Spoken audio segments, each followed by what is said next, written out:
Now, we were quite surprised to see the Redmi Note 7 Pro come out on top in its camera comparison against the Poco F1.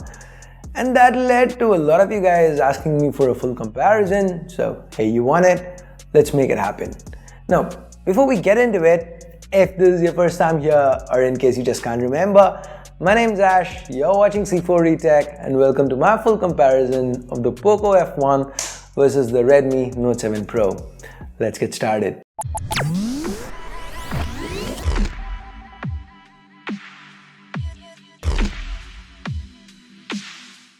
If you do end up liking this video, please don't forget to turn on notifications by hitting that bell icon. So let's start things off with the build and design. With the Note 7 lineup, Redmi has moved to a glass sandwich design, and it's not just any glass that they're using here. We've got Gorilla Glass 5 covering both sides of the phone. The Note 7 Pro feels really premium, and it feels more like a flagship in hand than a budget phone. And this illusion is broken only by the use of a polycarbonate frame and the slightly thicker bottom chin on the front. But in the segment the Note 7 Pro competes in, it is one of the best in terms of build, if not the best. The Poco F1 on the other hand has a polycarbonate construction and Gorilla Glass 3 to the front. We do have a more premium Kevlar back as an option, but compared to the Redmi Note 7 Pro, the Poco just isn't as nice to hold in hand, or even visually, the Redmi Note 7 Pro just looks so much better with its glass construction and less invasive dot-notch display. We also get two new gradient finishes to choose from as well. One upside of the Poco's polycarbonate construction is that it's gonna be much more durable, but yeah, the Redmi definitely takes the build department here. Now when it comes to the display, to the front, the Poco F1 sports a 6.18-inch 18.7:9 aspect ratio display, while the Redmi Note 7 Pro packs a larger 6.3-inch 19.5:9 display. Now both phones sport Full HD Plus resolutions. The tech here is IPS LCD. The Note 7 Pro not only has a larger display, but it also has a less intrusive dot notch. That's what they're calling it. It's a smaller notch, and throwing both phones side by side, I also felt that the panel on the Note 7 Pro looked better. The Poco does have the brighter panel of the two, but the colors on the Note 7 Pro's displays, they just felt a little better. The Note 7 Pro's display is a tad warmer, yes, but you can correct it if you want under the display settings. Now the Poco F1 does do some justice to its rather large notch by giving us IR face unlock, which is definitely more secure and works much better under low light than the Note 7 Pro's regular old face unlock. But we are talking about displays here, and the Note 7 Pro takes this round as well. Now up next, let's talk internals. Here's where the Poco F1 comes into its own. The Poco F1 sports last year's flagship 10nm Snapdragon 845 chip under the hood. Now, this is objectively much more powerful compared to the 11nm mid-range Snapdragon 675 processor found on the Redmi Note 7 Pro.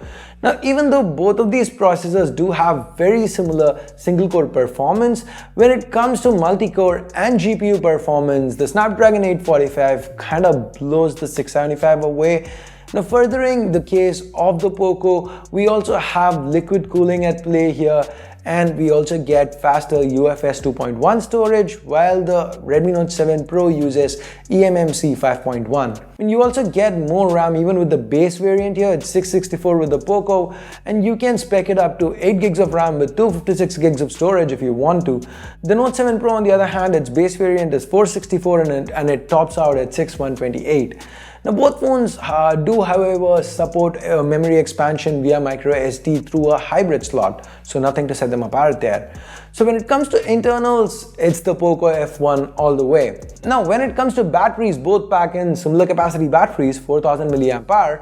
The Poco F1, it has Quick Charge 3, the Redmi Note 7 Pro, it supports Quick Charge 4.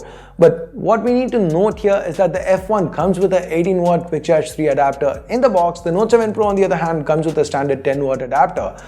Now the battery life, it's very similar, there's not much between them. So as of now, there aren't any great Quick Charge 4 adapters available for sale. And the fact that the Poco F1 does come with the faster charger included in the box means I am gonna give battery this round to the Poco F1. Now we just talked about the internals, so we might as well talk about what this hardware needs to handle. Now on the software side of things, Again, there is not much to differentiate here. We've got the same MIUI 10 running on top of Android Pie on both these phones. The major differences here, now that's got to be the custom launcher the Poco comes with. That launcher has an app drawer, and with MIUI on the Poco, there are also certain under the hood performance optimizations that the Poco team has kind of done. Like some animations have been shortened and certain ones, now they've been cut down. Like these animations that you get when you open and close some system apps on MIUI, well, you can't find those on the Poco. Poco has also been active in supporting the F1 by constantly adding features that users ask for, like for example 4K 60 FPS video recording, 960 FPS super slow motion, and the night mode and so on. Now, one other very important factor here, my favorite, is that the Poco gets an ad-free experience with MIUI, whereas the Redmi, well, So considering these factors, software, I'm gonna have to give it to the Poco F1 again. And with that, we now move on to the cameras. Now, the camera part is something we've covered in depth in a different video, so I'm not gonna retread that here. So here's a quick refresher though. Both phones sport dual cameras to the back. The Poco F1, it comes with a 12 megapixel Sony IMX 363 sensor. It has a f1.9 lens. The Redmi Note 7 Pro comes with a 48 megapixel Sony IMX 586 with a f1.79 aperture lens. Now both phones sport 5 megapixel depth sensors to go along with the primary sensor. The Note 7 Pro does manage to outperform the Poco F1 and win the cameras. So to know more, to have a more in-depth look at why it wins, well, here's a card to that video. Do check it out. We've gone in depth, talked about the portraits, the low light, the good lighting, videos and all that, so do check out that video. And with that, we now get to pricing. The Poco F1 starts at $19,999 in India. The Redmi Note 7 Pro on the other hand starts at $13,999. Now these are different price points, yes, and at these price points, both phones are really solid offerings. For their segments, they both are excellent value for money. But if you are someone who's trying to choose between the 6128 Redmi Note 7 Pro, which costs 17,000 rupees, or the 664 Poco F1, then the difference is much closer, 3,000 rupees. Then what do you choose? Well, if you're someone who prioritizes gaming and performance above everything else, gaming performance and an ad-free software experience, then I suggest you pick up the Poco F1. But if you value the better cameras, design, and you can live with pretty much similar day-to-day performance and don't mind the ads, then the Note 7 Pro, you can save a few thousand rupees and it makes a better case for itself. You also get an IR blaster with it, but again, the Poco does have IR face unlock.